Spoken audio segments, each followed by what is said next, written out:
एक गरीब किसान अपनी बेटी के साथ झोंपड़ी में रहता था। उसके पास खेती करने के लिए थोड़ी सी जमीन थी। फसल बेचकर थोड़े रुपए ही मिलते थे। उनसे वो 2 समय का खाना भी नहीं खा पाते थे। एक दिन वह राजा के पास अपनी समस्या लेकर गया। राजा बहुत दयालु था। उसने किसान को खेती करने के लिए अपनी जमीन में से थोड़ी सी जमीन दे दी। राजा ने कहा, ये जमीन तो हमारी ही रहेगी, परंतु उस पर उगने वाली फसल तुम्हारी होगी।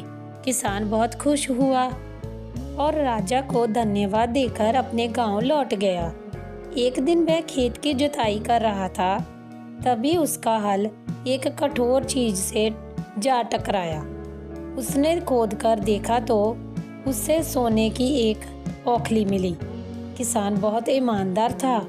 उसने अपनी बेटी से कहा कि हमें ये ओखली राजा के खेत में से मिली है।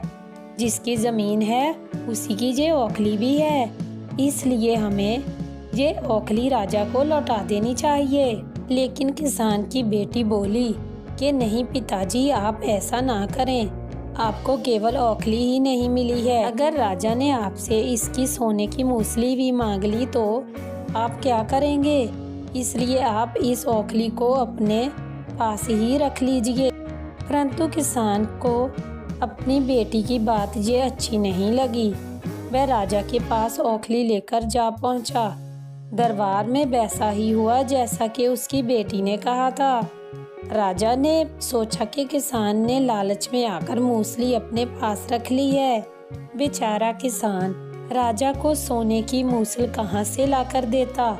नतीजा ये हुआ कि किसान को जेल में डाल दिया गया। भोले किसान को ऐसी गलती की सजा मिली थी जो उसने की ही नहीं थी। लेटे लेटे वह दिन रात रोता रहता और यही कहता कि काश मैंने अपनी बेटी की बात मान ली होती। एक दिन राजा ने उसे ये कहते हुए सुन लिया। फिर उन्होंने किसान से पूछा कि आखिर वह ऐसा क्यों कह रहा है। किसान ने राजा को पूरी बात बताई।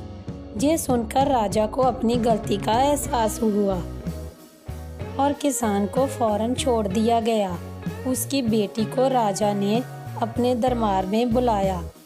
उससे बातें करने के बाद राजा को पता चल गया कि बहुत ही ये बुद्धिमान लड़की है। राजा ने उसको राज्य के खजाने का मंत्री बना दिया। उन्हें रहने के लिए एक घर भी दिया, सारी सुख सुविधाएं भी दी। इसके बाद से किसान और उसकी बेटी हमेशा खुश से रहे। अंत में जीत सच्चाई की हुई।